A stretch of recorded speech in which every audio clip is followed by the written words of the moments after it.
não parar, não precipitar e não retroceder. Então dizer para esse cara, sabe quando nós vamos parar? Nunca. Nunca na sua porca vida. Né?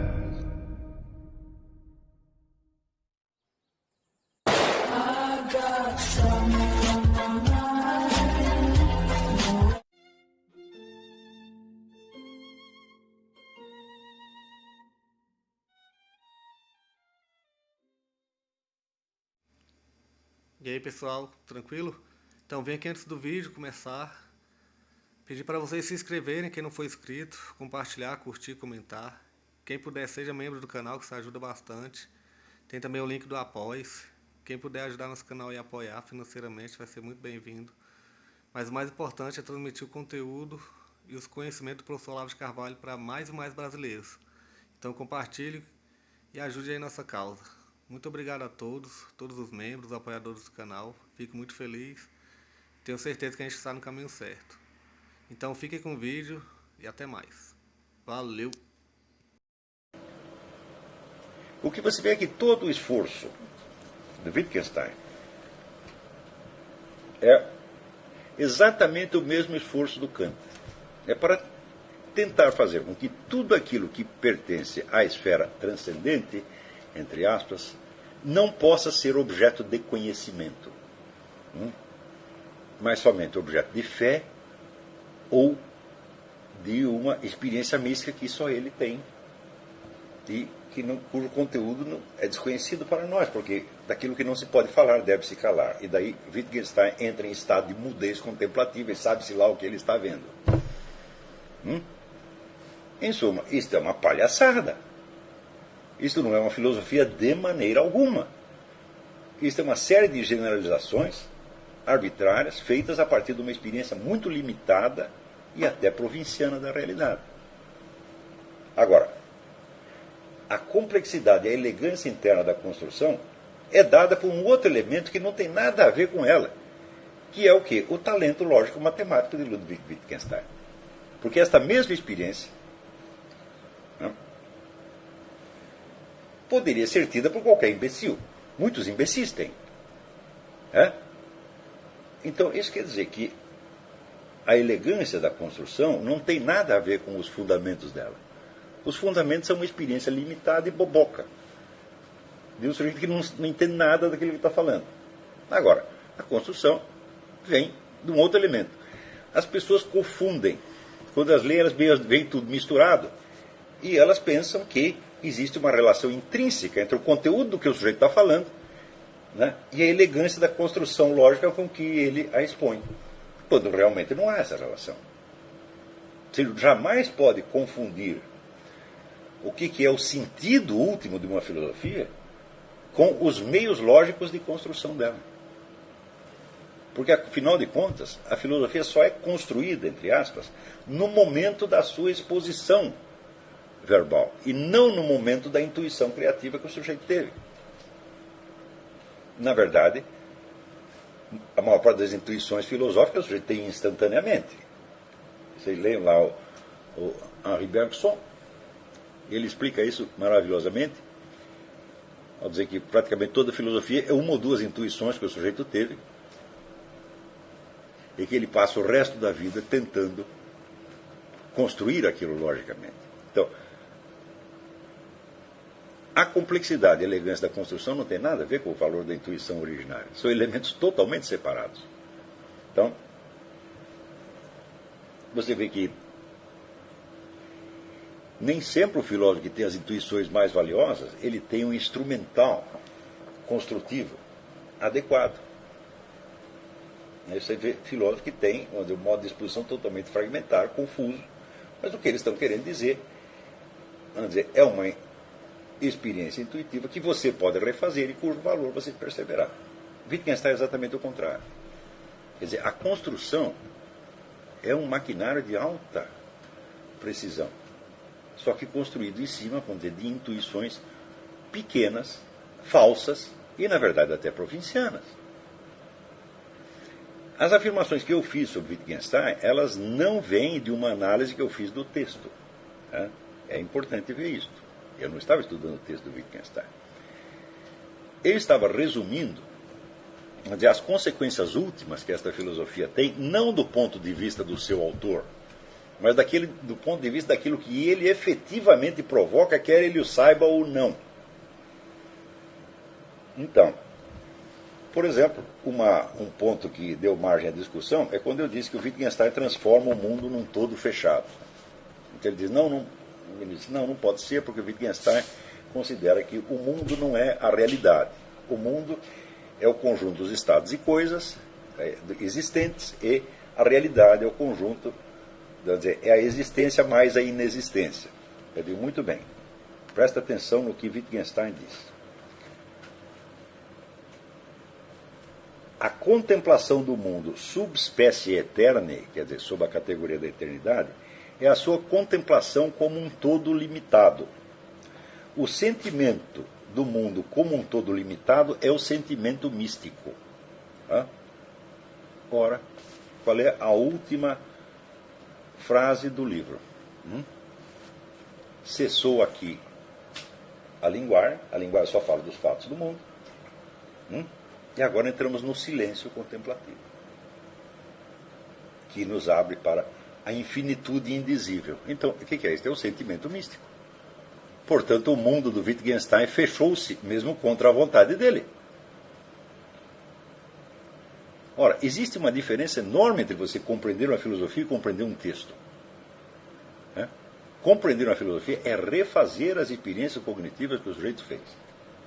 As experiências cognitivas do Wittgenstein são facílimas de refazer porque elas são vulgares, elas são bobas. Então, por exemplo, esta experiência de que a morte não é o acontecimento da vida, a morte não é vivida, qualquer pessoa que esteja viva e que não tenha aprofundado suficientemente a questão tem essa impressão. Quando eu morrer, tudo vai desaparecer. O mundo cessará. Qualquer um tem essa experiência. Nos momentos de consciência de mais baixo nível de consciência, você tem exatamente esta experiência.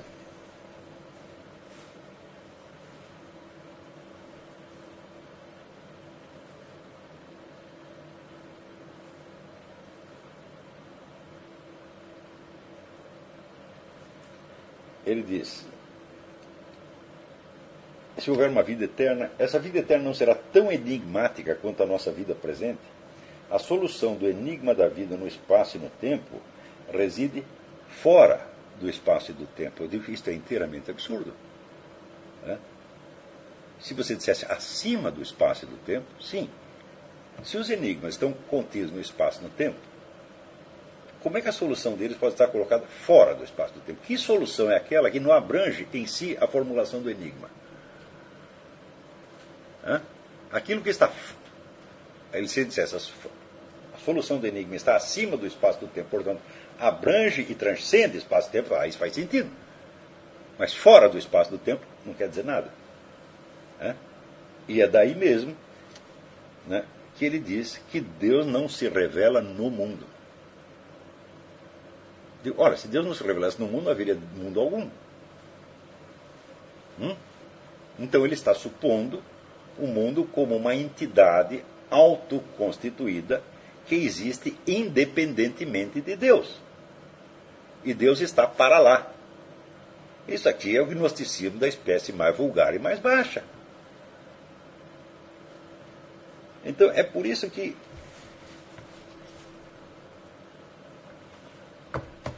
eu considero que qualquer estudo de Wittgenstein é uma perda de tempo. Por quê? É tudo uma construção feita a partir de uma experiência muito, vamos dizer, estreita, muito baixa, e que nem sequer pode alegar que ela é enriquecida, vamos dizer, por uma cultura religiosa muito grande. Então,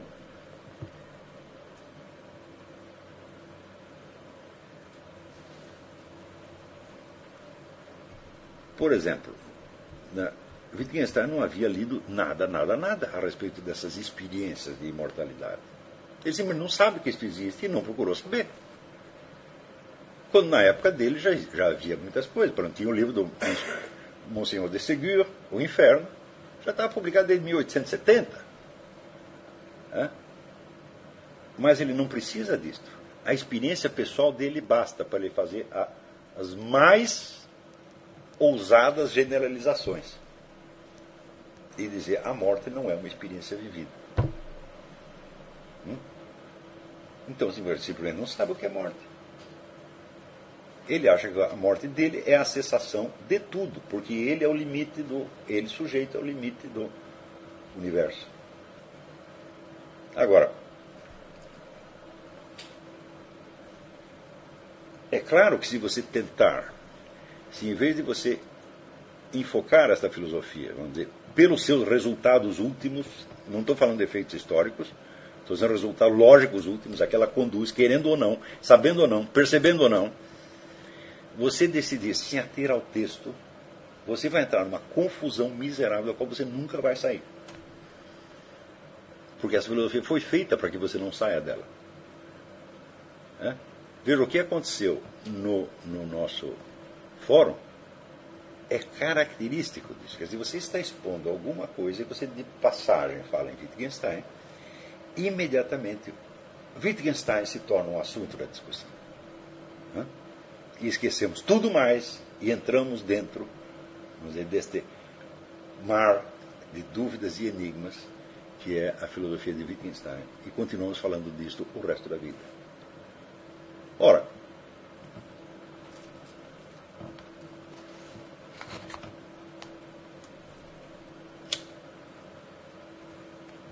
um texto onde nenhuma única frase é autoelucidativa, onde toda e qualquer frase depende de uma outra frase, que por sua vez depende da primeira, que por sua vez depende de uma terceira, etc., etc., não é um texto de maneira alguma. É um labirinto. E quando você entra no labirinto é muito difícil sair. É um labirinto exatamente como a filosofia de Kant é um labirinto. Então podemos dizer, Wittgenstein é um novo Kant. O Kant queria quê? Fixar os limites do conhecimento, para além do qual só havia a fé e o indizível. Wittgenstein está fazendo a mesma coisa, por meios mais elegantes. E mostrando que, se algum conhecimento é possível a respeito desses assuntos, deve ser um conhecimento mudo. Ora, ao mesmo tempo, ele diz que o conjunto de proposições que ele montou aqui é um contrassenso. E que após ter percorrido este trajeto, você joga tudo aquilo fora. E lhe sobra então o quê? A contemplação muda do indizível. Eu digo, isto aqui é uma experiência mística de um garoto de 12 anos. Isto é muito vagabundo. Então, em primeiro lugar, quem disse que existe um limite fixável entre o expressável e o inexpressável? Este limite vem sendo continuamente transgredido desde que o ser humano começou a falar. Ou seja, aquilo que numa certa data era indizível se torna dizível no dia seguinte. Você vê que através da linguagem o ser humano conquista a percepção de coisas que para eles antes eram inatingíveis.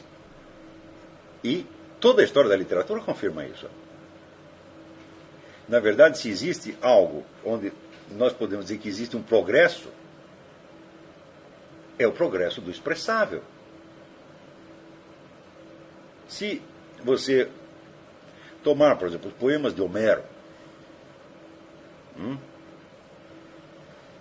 você vai ver que aquilo que Homero consegue dizer de seus personagens é um negocinho desse tamanho.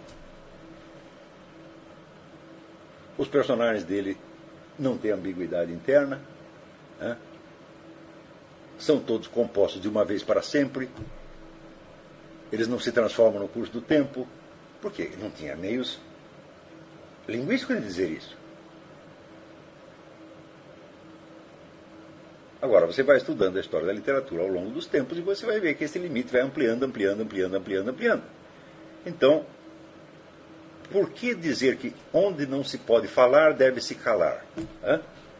Onde não se pode falar, deve-se tentar melhorar a nossa linguagem para conseguir falar. Então, por que supor que, para além do limite da linguagem de Wittgenstein, só existe a transcendência inacessível e indizível? Isso é uma palhaçada tão pueril que ela não merece atenção. Eu confesso que eu dei atenção a isso, eu fiquei fascinado com a coisa na época. Né? Porque eu não tinha examinado o assunto. E, evidentemente, a mente de Wittgenstein era mais poderosa do que a minha na época. Né? Hoje eu não creio que seja. Né? Hoje eu realmente tenho dó de Wittgenstein. Porque era simplesmente, vamos dizer, um homem doente, de uma presunção desmedida, que criava generalizações a partir de uma visão muito estreita da realidade, portanto agia de uma maneira que, vamos dizer, estritamente ideológica, porque ideologia consiste nisso, e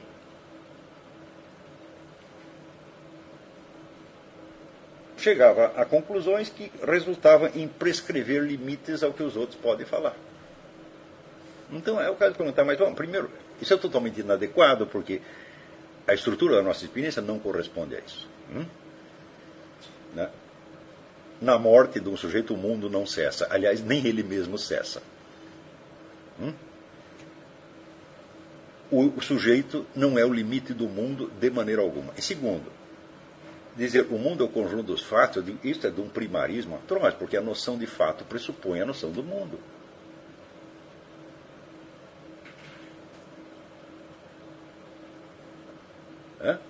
E ele diz claramente, o mundo é o conjunto dos fatos e não das coisas. Eu digo, um momento.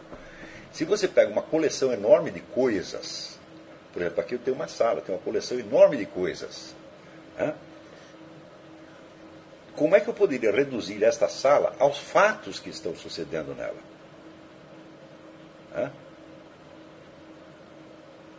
Tem uma série de coisas aqui que não estão fazendo absolutamente nada, e as quais nada está sucedendo. Tem um violão parado ali no canto, tem umas cadeiras, né? Tem o chão, tem um tapete. Nada está sucedendo. Então isso é uma coleção de objetos e não de fatos. Agora, dentro dessa coleção de objetos, e para uma parte ínfima deles, sucedem algumas coisas. Então, é evidente que a noção de mundo é uma coleção de objetos dentro da qual acontecem alguns fatos. Para dizer coleção, não é nem coleção, na verdade. O mundo não se apresenta a você nem como uma coisa, porque coisa teria que ser um objeto, que você está vendo,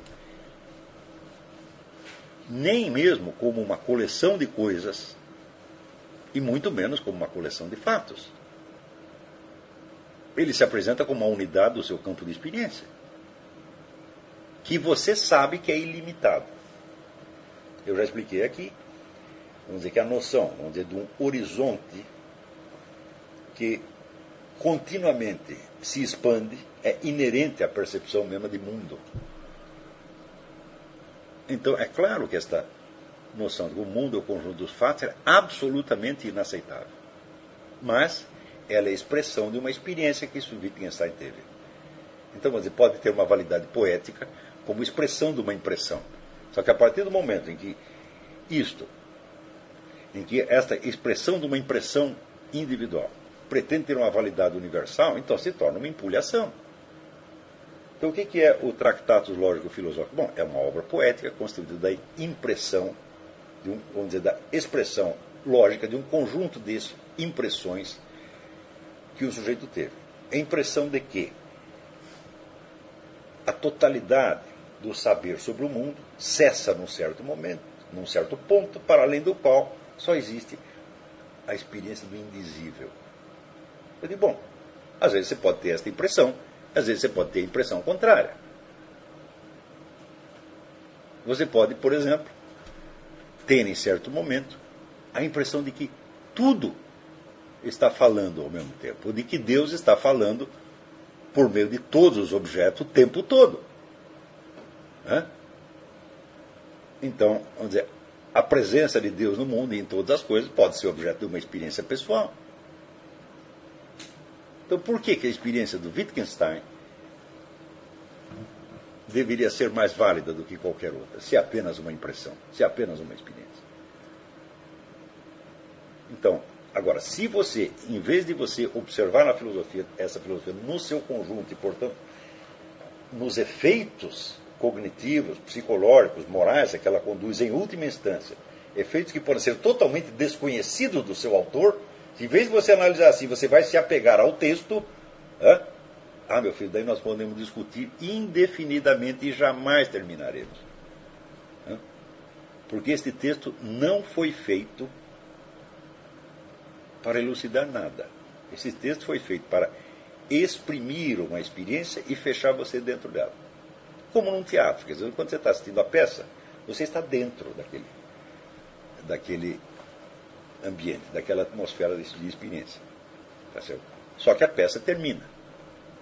E o teatro de Wittgenstein pode se prolongar o resto da sua vida e você ficar discutindo o que Wittgenstein quis realmente dizer. Quando no fórum o menino alega que existem leituras circulares, né, eu digo, bom, eu sei disso, porque isso aí muita gente diz e eu mesmo já fiquei maravilhado com isso.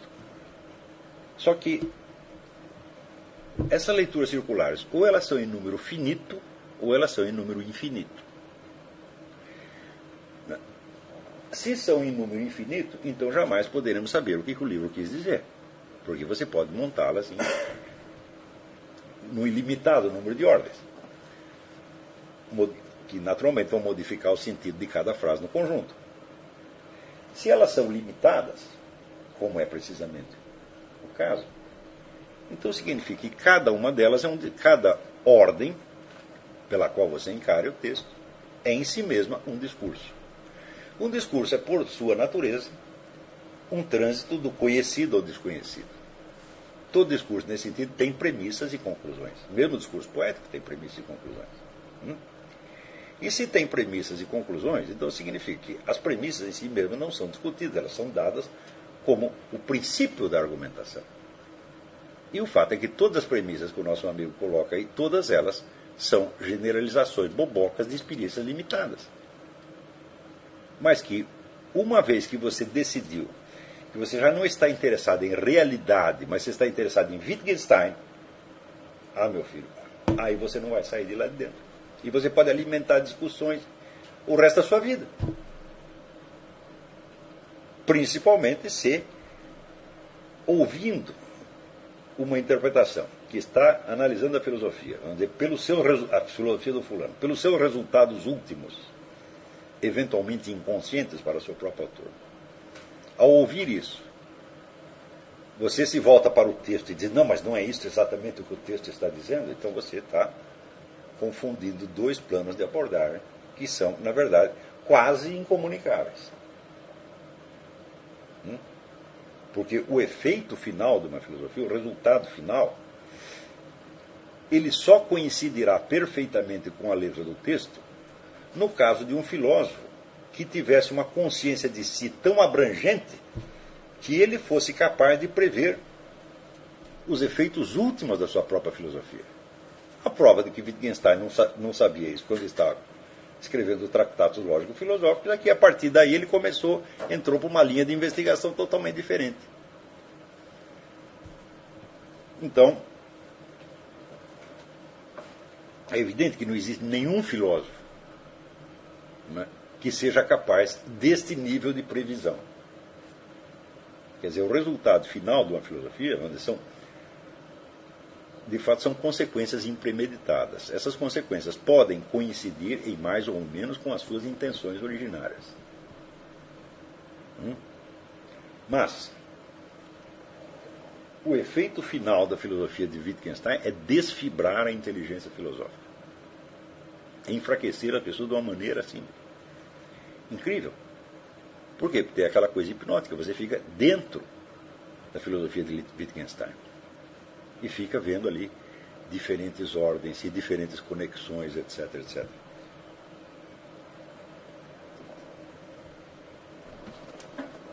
Então, isso é precisamente o que não se faz. É o que nunca se deve fazer. Né? Porque nós não estamos estudando filosofia para conhecer Wittgenstein, ou para conhecer Platão, para conhecer Aristóteles. Né? É por isso mesmo que eu sempre fui contra o estudo da filosofia por autores, entre aspas. Em primeiro lugar, porque uma filosofia não se constitui somente dos textos que a documentam. Ela se constitui dos textos, da biografia do filósofo, da experiência cognitiva dele, tá certo? E de tudo o que a documenta. A filosofia é basicamente as experiências cognitivas, acompanhadas da sua expressão textual, mais adequada ou menos adequada, mais completa ou menos completa. Isso quer dizer que os textos são somente uma parte deste negócio. Já escrevi outras vezes que os atos reais de um filósofo são interpretações que ele deu à sua filosofia. A não ser que ele faça filosofia como se ele fosse um poeta, um artista. Um poeta, a hora que ele pôs o ponto final numa obra poética, não tem nenhum compromisso com ela. Ele pode escrever uma outra completamente diferente. Por quê? Porque ele escreveu a expressão de uma impressão, a expressão de uma experiência, e no outro momento ele pode ter outra experiência completamente diferente. Por exemplo, um poeta pode, vamos dizer, se converter a uma religião ou perder a sua fé religiosa. E a obra poética com que ele expressou a sua impossibilidade de crer num momento conserva o seu valor como documento daquela experiência. Mas ele não tem nenhum compromisso de se manter fiel a essa experiência e nem mesmo de harmonizá-la com a experiência seguinte.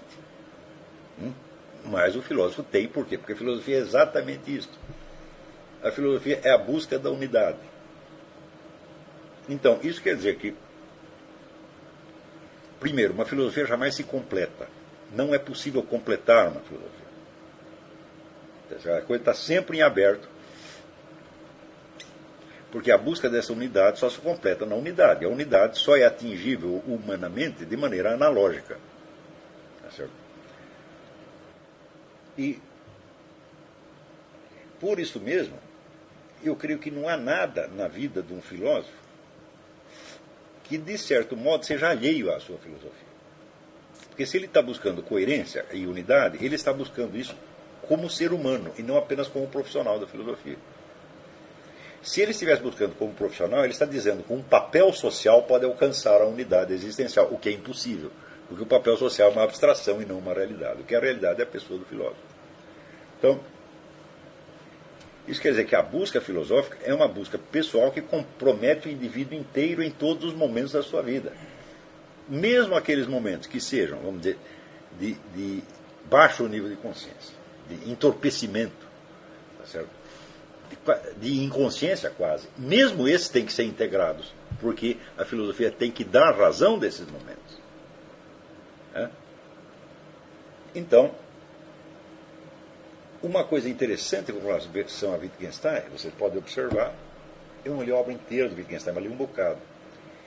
Eu nunca vi ele analisar um único dado da realidade. Nunca. A palavra que mais aparece nos escritos de Wittgenstein é suponhamos. Suponhamos que, ou suponha que, tudo é feito com exemplos hipotéticos. E não tem um único fato. Uai, mas se ele diz que tudo aquilo que não é afirmação de fato, tá certo? Então, é desprovido de sentido, e que, por sua vez, as afirmações que ele fez sobre a linguagem humana são insensatas, então você se divide entre o que é insensato e o que não faz sentido. E fora disso só existe o quê? O silêncio da contemplação mística do Wittgenstein. A contemplação mística dos outros não vale. Né?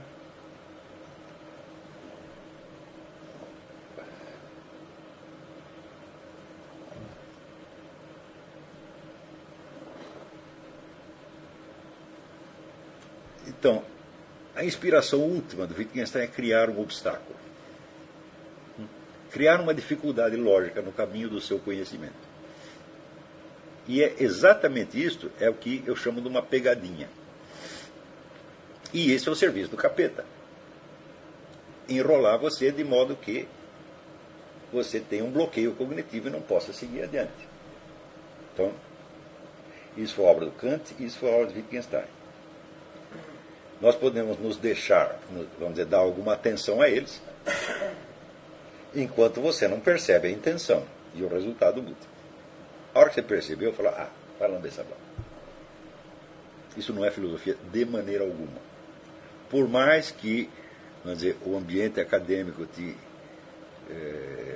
lisonjeie, diga que você é grande, etc, etc. E por mais grande que você seja, sob o aspecto, vamos dizer, da força de construção lógica que você tem em cima disso, e até da força persuasiva, tudo isso aí não faz parte da filosofia de maneira alguma. Então, em primeiro lugar, o contato de Wittgenstein com a realidade é precário. As experiências dele são muito limitadas. E ele não busca completar essa experiência através da aquisição de cultura. Por exemplo, se ele lesse um pouco do que existe sobre, vamos dizer, experiências místicas, tá certo? Ele veria que nenhum místico, nenhum, percebeu nada fora do espaço e do tempo. Nenhum deles está falando de coisa fora do espaço e do tempo. A própria definição de eternidade dada por Boécio é contraditória com isso. Ele diz que a eternidade é a posse plena e simultânea de todos os seus momentos. Portanto, inclui a totalidade do espaço e do tempo. Não está fora. E o espaço e o tempo não pode ser separado disso por definição. Se é separado, o que aconteceu? O espaço e o tempo se tornou uma totalidade fechada. Wittgenstein não diz que era uma totalidade fechada, mas ele está sem perceber, ele está raciocinando como se fosse. Então, é isso que eu denomino, vamos dizer, de uma inabilidade filosófica monstruosa. Se você diz que, vamos dizer, se você não afirma claramente que o espaço e o tempo são limitados, mas ao mesmo tempo você afirma que a solução do enigma da vida está para fora do espaço e do tempo, então o que você fez? Você acabou de fechar o espaço e o tempo. Contra a sua vontade. Quer dizer, você está proclamando uma coisa e não está nem percebendo o que está proclamando. Tanto que, se isto é a desembocadura final lógica da filosofia de Wittgenstein, que ele mesmo não percebe, qual é o efeito psicológico que isso tem sobre as pessoas que se deixam influenciar por isso? Exatamente isso. Você se fecha dentro do mundo wittgensteiniano e você não é capaz de mais nada, além dele, a não ser o silêncio da contemplação. Contemplação do quê? Vai saber. Contemplação de um Deus que não se manifesta no mundo, de um Deus que não aparece no mundo. Eu digo, então você, meu filho, já está fora do espaço e do tempo. Como é que você está fora do espaço e do tempo se eu estou vendo você aí? É um absurdo.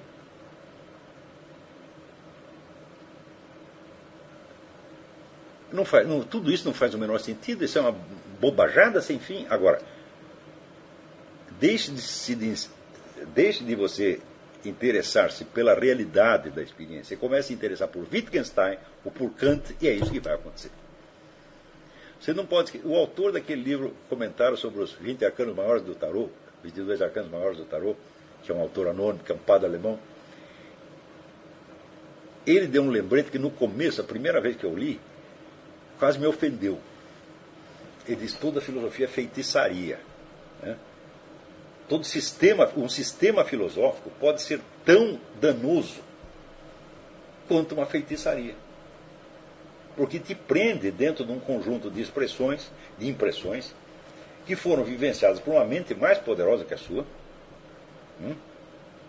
e que simplesmente vão te afastar da experiência da realidade. E dificilmente você vai. Por isso que, por exemplo, Ortega y Gasset fala da jaula kantiana. Né? E que o único jeito de sair da jaula kantiana é comê-la. Eu digo, bom, não é comê-la. Você não precisa engolir tudo o que Kant disse. É só você perceber no começo, na base daquilo, na base que é ao mesmo tempo a sua conclusão final, algum contrassenso ou estupidez monumental, e você joga tudo aquilo fora. Então, Kant, no começo também impressiona muito. Só que na hora que você vê que ele próprio, Kant, é sempre sujeito e nunca objeto, você diz, epa, isso é uma experiência muito limitada da realidade. E por que eu vou perder anos da minha vida lendo conclusões que você tirou de uma experiência muito limitada da realidade? Você que A vida do Kant parece a memória do Bob Hope, que chama Nunca Saí de Casa. Né?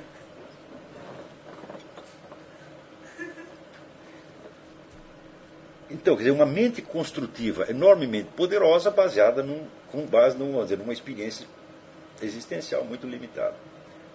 Ora, você veja, Wittgenstein viveu num período extremamente rico de acontecimento. E ele daí tirou a conclusão de que a melhor maneira de combater o nazismo era entrar no Comintern. E por aí você vê o nível de lucidez histórica desse sujeito. Eu acho que a função de um filósofo é compreender a realidade do que está se passando dele. E não ele construir arapucas lógicas para prender as pessoas lá dentro. Então, se você não compreende o seu ambiente existencial, o ambiente histórico no qual você está vivendo, você não compreende nada.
Chegamos a mais um final de uma aula, de um vídeo. Espero que tenham gostado.